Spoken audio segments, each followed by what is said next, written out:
하나님을 경외하는 마음으로 자리에서 일어서셔서 주님 말씀 주시겠습니다. 오늘 본문 말씀은 마태복음 7장 15절에서 20절 말씀입니다.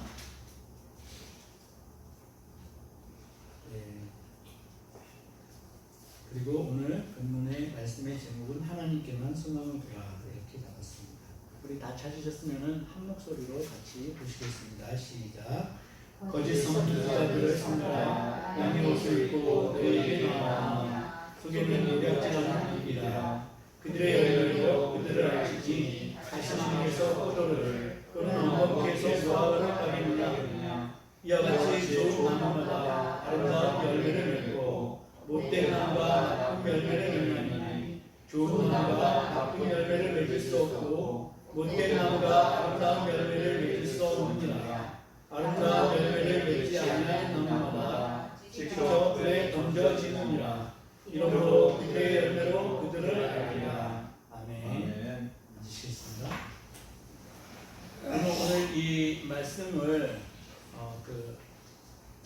병행 주제로 해서 시편 146편 5절을 함께 나누고 싶습니다. 이 말씀은 이렇습니다. 야곱의 하나님을 자기의 도움으로 삼으며 여호와 자기 하나님에게 자기의 소망을 두는 자는 복이 있도다. 아멘. 하나님께만 소망을 두시는 여러분들 되시기를 주님의 이름으로 축복합니다. 아멘. 지난주 목요일 새벽에 기도하러 와서 저는 기도를 제껴두고 하염없이 오열하는 시간을 가졌습니다. 왜 그랬냐니까 제가 그 새벽 기도를 하러 깨기 바로 전에요. 주님께서 보여주신 게 있습니다. 갑자기 아내가요 저를 쳐다보면서 아내 웃을 때 되게 예쁘거든요. 쳐다보면서 깡총깡총 뛰면서 나 나왔다 막 이러는 거예요. 와 그게 그냥 생각이 나서 교회 와서 기도할 수 없었고 그냥 울었습니다.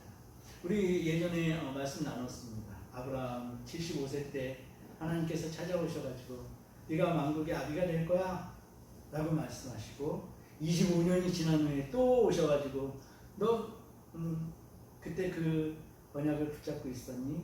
다시 확인하실 때 하나님 이스마엘이나 잘 살게 해주세요 했던 그 심정, 제가 그 심정하고 똑같아지더라고요.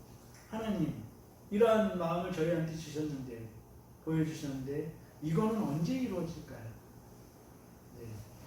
은혜 안에 끼르며 주의 영광 보리라라고 주님 약속하시지 않았습니까? 그게 지금 1년이 넘었더라고요. 1년이 다 됐습니다. 그런 상황인데 그래서 또 교회 와서 기도는 못하고 그렇게 한참 울다가 집에 와서 아내랑 이걸 나누니까 또 아내도 한참 울더라고요. 저희는 밥 먹기 전에 아내가 기도를 합니다. 알아들을 수 없는 기도지만은 그 기도 시간에 아내는 가끔은 웃기도 하고 가끔은 울기도 하고 이게 신앙생활 아닐까? 그죠? 항상 좋기만 하고 항상 웃기만 하면 그것도 이상한 그런 것 같더라고요. 오늘 산상수훈 14번째 말씀입니다. 아마 다음 주하고 다다음 주 하면 이 산상수훈은 막을 내릴 것 같은데요. 오늘 본문 15절은 거짓 선지자들 삼가라는 주님의 그 완곡하고도 강력한 경고의 말씀으로 우리가 듣게 됩니다. 이 말씀을 가만히 묵상해 보면은 주님의 제자들의 그 공동체 안에는 거짓 선지자가 반드시 나타난다는 얘기입니다. 그렇지 않겠습니까? 만약에 나타나지 않을 것 같으면 주님께서 이런 경고를 하실 필요가 없죠. 근데 이 거짓 선지자들은 그 파괴력이 너무나 막대하기 때문에 주님께서 특별히 경고를 하시고 있는 부분이라고 보시면 되시겠습니다. 근데 주님께서 이 거짓 선지자를 정의하실 때 양의 옷을 입었는데 이의 본성을 가지고 있다라고 말씀하십니다. 겉모습은 너무나 온순해 보이고 말하는 대로 잘 따를 것 같지만 사실은 누군가를 잡아먹는 사나운 짐승이라고 얘기를 합니다. 이 사람이 제자 공동체에 존재한다는 것입니다. 그런데 이 말씀을 대할 때요, 거짓 선지자라고 얘기를 하면은 요새 말로 하면은 목사나 전도사나 교회에 앞장서서 이끌어가는 사람들을 얘기하지 않겠습니까? 그래서 저는 특별히 저에게 주는 경각심을 붙잡을 수밖에 없었습니다. 교회 지도자들이 이러한 역할을 할 수 있다는 것을 주님은 경고하고 계신다는 얘기입니다. 아시듯이 그런 분들이 거짓 선지자의 역할을 하게 되면 교회가 한순간에 풍랑 속으로 빠져드는 것은 이미 우리가 보고 겪어왔던 그 현실입니다. 결국 이런 거짓 선지자가 섬기는 것은 자기들의 배만 섬기는 것이라고 사도 바울은 얘기하고 있습니다. 로마서 16장 18절에 이렇게 얘기합니다. 이 같은 자들은 우리 주 그리스도를 섬기지 아니하고 다만 자기들의 배만 섬기나니 교활한 말과 아첨하는 말로 순진한 자들의 마음을 미혹하느니라. 또 요한계시록은 미혹하는 자인 거짓 선지자를 유황불 붙는 못에 던진다고 경고하고 있습니다. 계시록 19장 20절은 이렇게 얘기합니다. 짐승이 잡히고, 하나님을 대적하는 짐승입니다. 그 앞에서 표적을 행하던 거짓 선지자도 함께 잡혔으니 이는 짐승의 표를 받고 그의 우상에게 경배하던 자들을 표적으로 미혹하던 자라. 이 둘이 산채로 유황불 붙는 못에 던져지고, 이렇게 얘기하고 있고요. 20장 10절, 계시록 20장 10절도 이렇게 말하고 있습니다. 또 그들을 미혹하는 마귀가 불과 유황못에 던져지니 거기는 그 짐승과 거짓 선지자도 있어 세세토록 밤낮 괴로움을 받으리라. 이렇게 교회들을 미혹해 하는 자들이 교회 공동체 안에 반드시 생길 것이라고 주님은 말씀하고 계십니다. 또 요한 2서 1장 7절을 보니까요, 미혹하는 자가 이미 세상에 많이 나와 있다라고 얘기를 합니다. 그런데 이 말씀이 좀 놀라운 게요, 주님은 놀랍게도 이 거짓 선지자, 미혹하는 자들을요, 이 사람들을 정죄하는 것을 최대한 뒤로 미루라고 말씀하고 계시다는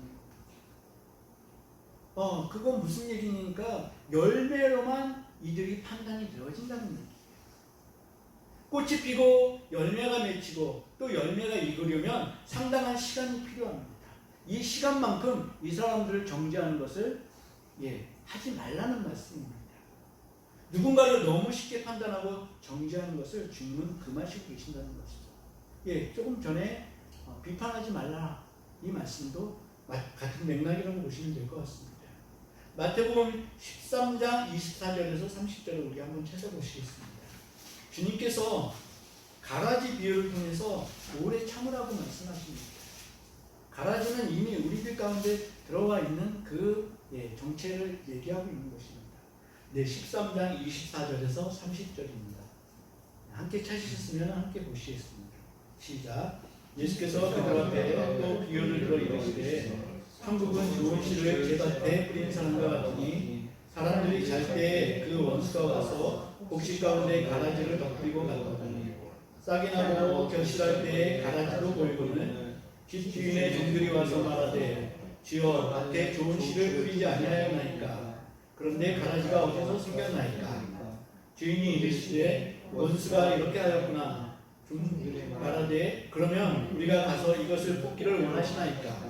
주인이 이르되 가만두라. 가라지를 뽑다가 곡식까지 뽑을까 염려하노라. 둘 다 추수 때까지 함께 자라게 두라. 추수 때 내가 추수꾼들에게 말하기를 가라지는 먼저 거두어 불사르게 단으로 묶고 곡식은 모아 내 곡간에 넣으리라 하리라. 주인이 좋은 씨를 뿌렸다는 얘기입니다. 그런데 사람들이 잘 때 이 원수가, 마귀가 와서 곡식 가운데 가라지를 뿌리고 갔습니다. 이 가라지도 곡식과 함께 섭니다. 농부들은 그들의 경험으로 이 가라지가 벌써 가라지인 것을 알아챕니다. 그래서 뽑아내기를 청하지만 주인은 그냥 놔두라고 합니다. 왜 놔두라고 하셨어요? 이 가라지를 뽑다가 곡식도 함께 뽑힐까 봐 그 염려 때문에 놔두라고 하시더라는 얘기입니다. 흔히 그렇습니다. 거짓 선지자가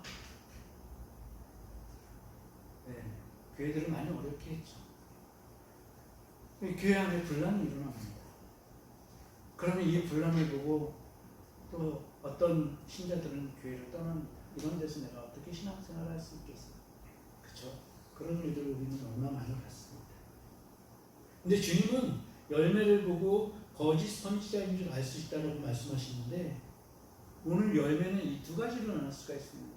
우리가 흔히 이 열매를 삶의 열매, 그죠? 삶에서 열매를 맺어야 된다는 말씀을 많이 하시고요. 말씀의 열매. 근데 이 거짓 선지자들이요, 삶의 열매, 말씀의 열매, 이것을 정확하게 균형 있게 잘 지켜내면은 그 거짓 선지자가 아니겠죠. 근데 이 삶의 열매 어떻습니까? 우리는 이런 경향이 있습니다. 거짓 선지자가요, 삶의 열매를 잘 보여줍니다. 뭐냐니까 잘 살아내는 거예요. 다른 사람들에게 친절하게 하고, 그죠? 부모 형제를 잘 섬기고, 네. 보통 이런 경향이 있으면은 우리들은 어떻게 생각하니까 저 사람이 저렇게 삶을 깨끗하게 잘 살아내고 있으니까, 거룩하게 잘 살아내고 있으니까 그가 어떤 말을 전하든지 그 말은 진리일 거야 라고 생각하는 경향이 있습니다. 이거 아니라는 거죠. 또 말씀의 열매는 어떻습니까? 아주 기가 막힌 말씀들을 전합니다. 네. 마음이 상하고 힘들어서 교회에 나와서 말씀 듣는 자들을 위로하는 말씀, 너무나 중요하죠. 이런 말씀들을 잘 전합니다. 그리고 아름다운 교리를 전합니다. 그럼 사람들은 어떻게 생각해요? 말씀이 이러니까 이 사람의 삶도 이럴 거야 라고 생각을 합니다. 그런데 여기 서 있는 사람들은요, 공식적으로 검증을 받아야 합니다. 말씀으로 검증을 받고 삶으로 검증을 받아야 합니다. 그리고 검증할 권리는 여러분들에게도 있고요, 세상 사람들에게도 있습니다. 그래서 세상 사람들이 교회는 왜 이래? 라고 얘기했을 때 우리가 귀를 닫아버리고 너희들은 뭐 어때서? 라고 얘기하는 것은 사실은 옳지 못합니다. 그래서 정확한 검증을 받아내는 것, 이것은 너무나 중요합니다. 왜냐니까 검증을 받고 그 사람이 또 회개하고 돌이키면요, 이 사람에게 이게 복이거든요.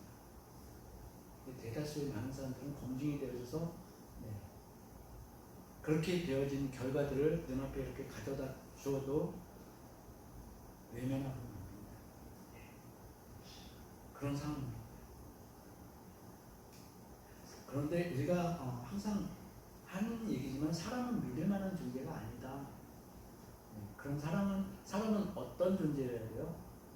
사람은 사랑받을 존재입니다. 믿을 만한 존재가 아니다. 믿을 만한 존재는 우리 하나님밖에 없음을 다시 한번 생각해 보시기 바랍니다. 네. 그런데 이 성경의 주석, 오늘 말씀을 성경의 주석으로 살펴보니까요, 이 좋은 나무, 건강한 열매를 맺을 좋은 열매를 맺을 수 있다라고 얘기하는데, 성경의 주식은 건강한 나무가 건강한 열매를 맺는다라고 이렇게 나와 있다. 이 건강한 나무가 건강한 열매를 맺는다라고 했을 때, 저도 이 상황에서, 이 부분에서 자유롭지 못함을 인정할 수밖에 없었습니다. 영적으로 저는 건강하다라고 이렇게 자신 있게 말씀드릴 수 없습니다. 음란과 탐욕이 아직도 제 안에서 역사하고 있고요. 의지적으로 주님을 의탁하면서도 때로는 우울한 감정이 휘말리도록 저 자신을 방치하기도 하고, 또 육체적 에너지도 지금 현재 많이 고갈이 되어 있음도 고백할 수밖에 없습니다.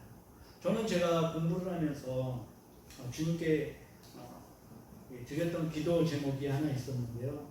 사기꾼 목회자는 되지 않도록 해달라고 주님께 기도했었습니다. 사기꾼 목회자가 누구입니까? 바울이 얘기했죠.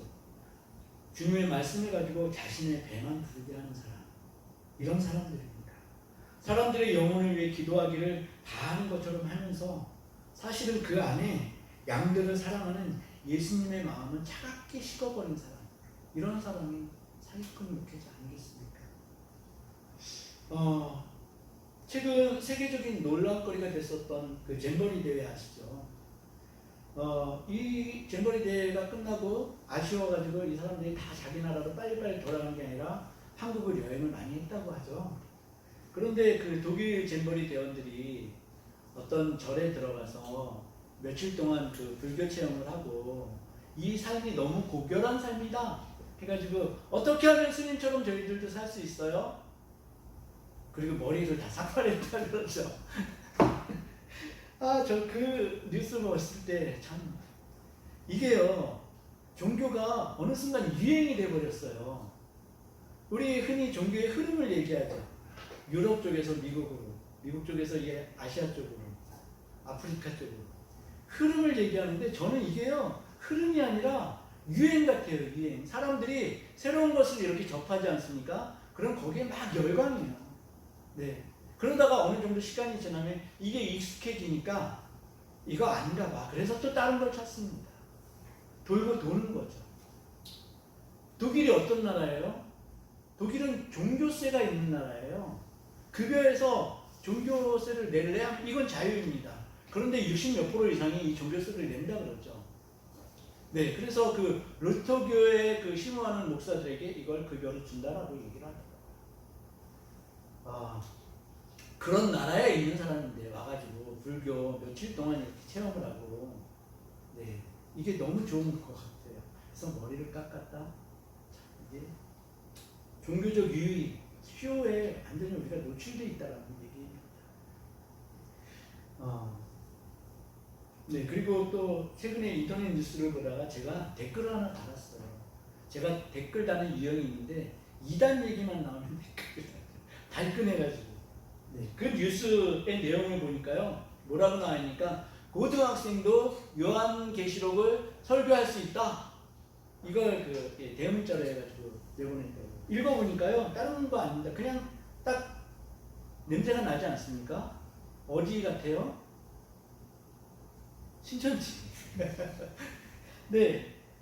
신천지를 광고해주는 뉴스예요, 보니까요. 그래서 제가 댓글에다가 뭐라고 달았냐니까, 야, 돈만 주면 이단도 광고해주는 뉴스 매체를 누가 신뢰할 수 있겠냐? 그랬더니,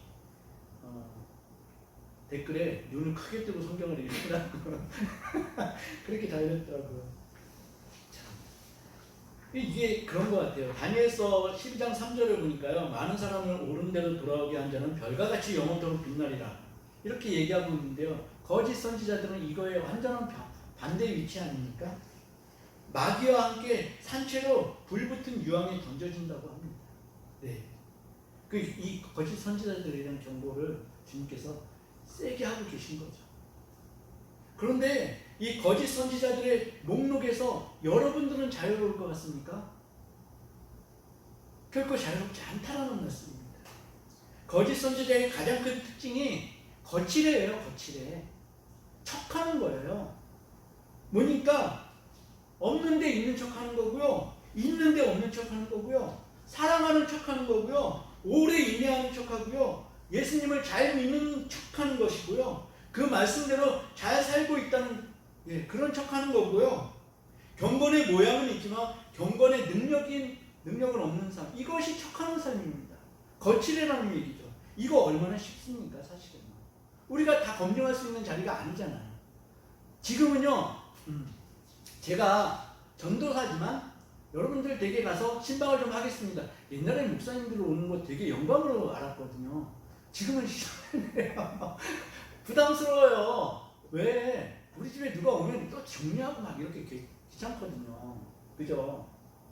그런 상황이기 때문에 서로 검증할 수 있는 시간이 없어요. 네.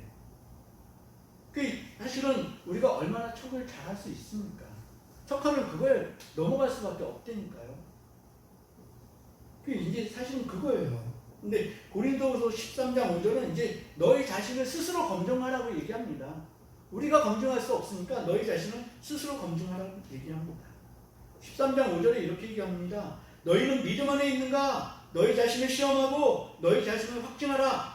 예수 그리스도께서 너희 안에 계신 줄을 너희가 스스로 알지 못하느냐? 그렇지 않으면 너희는 버림받은 자구나. 네, 예수 그리스도께서 나와 함께 계신지 스스로에게 검증을 하라는 그런 말씀입니다. 스스로 시험하고 확증할 때에 믿음대로 살고 있지 않으면 믿는 자가 아니다. 그럼 그 자리에서 회개해야죠. 문제는 이 사람도 신앙생활을 하고 있고 믿음 생활을 하고 있는 사람이라는 얘기입니다. 성령이 우리 안에 있으므로 우리를 교회, 즉 성전이라고 얘기합니다. 고린도전서 3장 16절은 또 이렇게 얘기하죠. 너희는 너희가 하나님의 성전인 것과 하나님의 성령이 너희 안에 계시는 것을 알지 못하느냐. 또 17절은 이렇게 얘기합니다. 누구든지 하나님의 성전을 더럽히면 하나님이 그 사람을 멸하시리라. 하나님의 성전은 거룩하니 너희도 그러하니라. 아멘. 믿는 자들 각각은 하나님의 성전이라고 말씀하십니다. 이 말씀을 조금만 대체해 보면요, 너희들은 각각 교회라는 얘기입니다. 여러분들이 교회인 것을 믿으시기 바랍니다. 이제 교회의 역할은 이 건물에 있지 않습니다. 네, 전혀 그렇지 않습니다. 성전이라고 잘못 말씀하지 마십시오. 성전은 우리가 성전입니다. 네. 하나님의 성전이 교회의 건물에서 여러분 각자의 심령 속으로 이전이 되어졌습니다. 신약시대가 이런 시대입니다. 네. 여러분들은 신성한 존재가 되었습니다. 거룩한 존재가 되었습니다. 거룩한 존재가 되었으니 거룩하게 하나님을 닮은 삶을 살아내야 하는 것입니다. 교회가 여러분들이 교회의 역할을 하지 못할 때 거짓 선지자들은 끊임없이 여러분들을 미혹할 것입니다. 성령님이 그 안에 계시지 않은 자들, 자신이 자신의 주인인 삶을 사는 자들은 예수를 믿는다고 하면서도 거짓 선지자들의 삶을 스스로 살아내고 있는 것입니다. 네, 예수를 믿는 것이 어려운가요? 쉬운가요? 어떻습니까? 대답 두 개인 거예요. 어렵기도 하고 쉽기도 하죠. 그죠? 아이고. 주님을 제대로 따라 살려면은 내 자신을 부인하고 내 십자가를 지고 따라와라. 이렇게 말씀하십니다. 이렇게 보면 너무 어려워요. 그죠? 내 자신을 부인하고 나를 부인해야지 따라올 수 있다는 얘기입니다. 십자가 지는 삶이 쉬운 일은 아니죠. 근데 또 주님은 이렇게 말씀하셨잖아요. 내 멍에는 쉽고 내 짐은 가볍다. 쉽다는 말씀이십니까? 어렵다는 말씀입니까? 주님 믿기는 쉽다는 말씀입니다. 그런데 이 순종이 우리가 참 힘들어하지 않습니까? 근데 순종을 해보면요, 순종이 생각보다 쉽다라고 결론을 맺더라고요. 순종하기 시작하면은 그 순종을 기점으로 해서 계속 순종의 삶을 살 수 있다는 얘기입니다. 네. 살아보니까요, 마음의 힘이 얼마나 중요한지 아시게 되지 않습니까? 그죠? 마음의 힘. 잠언 15장 16절은 이렇게 얘기합니다. 가산이 적어도, 재산이 적어도 여호와를 경외하는 것이 크게 부하고 번뇌하는 것보다 나으니라. 이 말씀을 온전히 믿으시기 바랍니다. 이 말씀이 믿어지시면 삶에 아무리 큰 경랑이 와도 견뎌낼 수 있고 이겨낼 수 있는 것입니다. 하나님을 경외하는 사람이 큰 고난을 당하게 되면 하나님과 더 밀착하게 된다는 사실을 아시죠? 하늘 아버지를 완전히 신뢰한다면 이 고난이 하나님께서 내게 허락하신 것도 알게 됩니다. 왜 나만이라고 외치고 하나님을 대항하는 것을 그만두고 하나님의 섭리를, 하나님 제가 이 고난을 통해서 뭘 알면 되겠습니까? 라고 하나님의 섭리를 구하게 됩니다. 찬송가 373정의 가사를 보니까요, 하나님을 완전히 신뢰하는 자가 누리는 그 복에 대해서 잘 나타내주고 있습니다. 제가 한번 읽어보겠습니다. 1절의 가사는 이렇더라고요. 고요한 바다로 저 천국 향할 때 주 내게 순풍 주시니 감사합니다. 네, 순풍을 주시니까 감사하죠. 그런데 우리가 바다를 지나고 있다는 얘기입니다. 바다는 순풍만 있지 않은 거 다 아시죠? 네. 큰 파도가 일어나서 배를 삼켜버리고 엎어버리고 이게 바다입니다. 근데 그런 바다를, 그런 가운데를 지나는 사람의 이 고백입니다. 2절은 이렇게 얘기합니다. 큰 물결 일어나 나 쉬지 못하나 이 풍랑으로 인하여 더 빨리 갑니다. 기가 막히지 않습니까? 어려운 가운데 하나님께 더 빨리, 더 가까이 밀착된다는 그러한 얘기입니다. 진짜 할렐루야입니다. 이 풍랑으로 믿음이 더 견고해지는 겁니다. 저 항상 여러분들한테 드렸던 말씀이잖아요. 어저께도 한 전도사님하고 이제 그분은 목사님이시 통화를 한참 동안 했는데 저한테 왜 이런 고난을 허락하시는지 모르겠어요. 저보다 제 아내가 하나님을 훨씬 더 사랑하고 훨씬 더 부지런하고 하나님 일을 잘해낼 것 같아요. 네. 근데 사실은 제가 이런 고난을 당하지 않았다면 제 성격상 하나님께 끝까지 진지하게 매어 달릴 수는 없었지 않았을까, 이런 고백을 합니다. 하나님 참 놀라우신 하나님이십니다. 네. 그래서 저는 정말 주님만 바라보고 주님만 나의 도움으로 삼을 수밖에 없는 그러한 지경을 주신 것을 감사할 수밖에 없는 그런 존재가 되어졌습니다. 그래서 이 고난으로 인하여서 하나님과 더 친밀해지고 하나가 되어지는 그런 것들을 경험하게 됩니다. 나의 상황을 다 아시고 나의 신음에 응답하시는 하나님, 영원한 천국의 소망을 가진 하나님은 이 고난 때문에, 그죠? 우리를 더 가깝게 인도하시는 분이신 것을 믿으시기 바랍니다. 어제 갑자기 메신저로 메시지가 왔어요. 계좌번호를 불러달라고. 저는 또 신나죠. 계좌번호를 빨리 보내줬습니다. 굉장히 큰 돈이 들어갔어요. 웬 거야? 그동안 11조를 모아놨던 건데 드려야 되겠다는 마음이 있어서 드렸다. 그렇다. 그래서 제가 고백할 수밖에 없는 게, 하나님 나를 보시고 하나님 나를 아시는군요. 네. 진실하게 고백할 수밖에 없었습니다.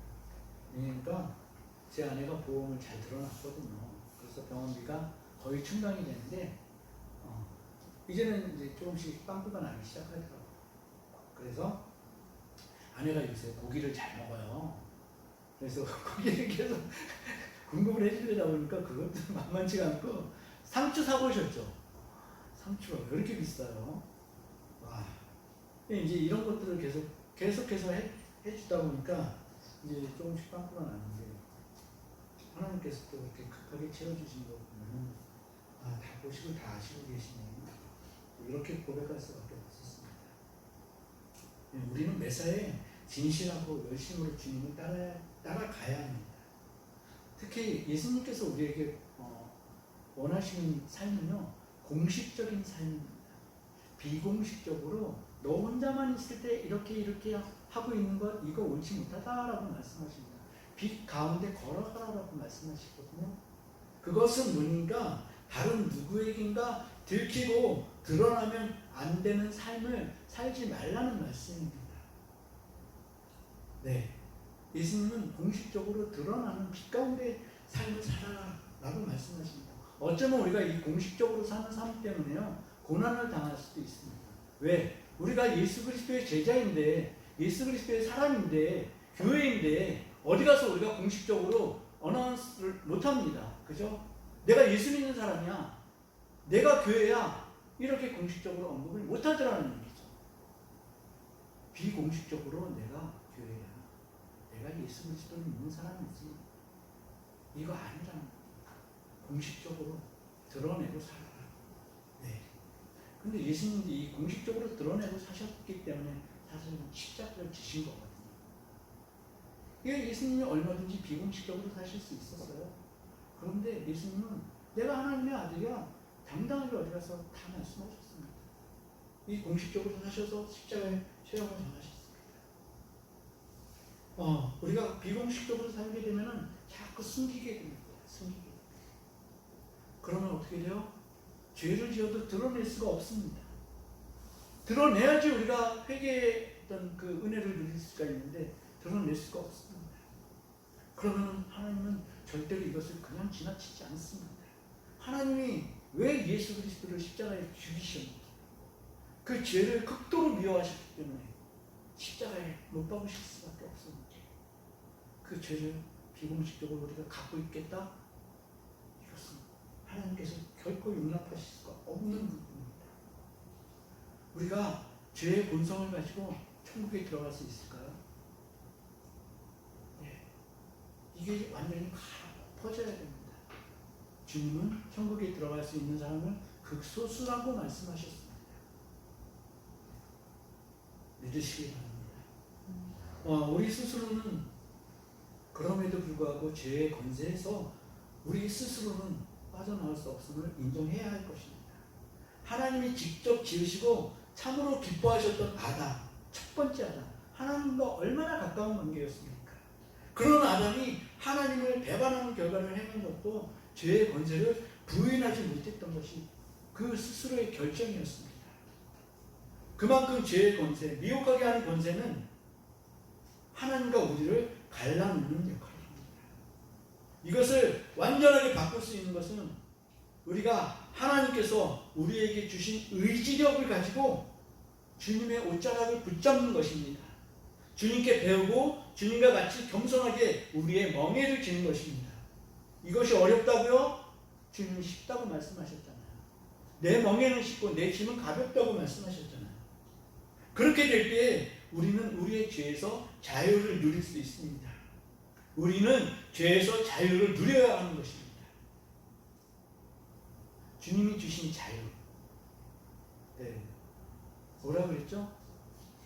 마음대로 사는 것 자유 아닙니다. 우리 마음대로 사는 것 자유 아니고요. 죄 짓지 않을 것이 자유입니다.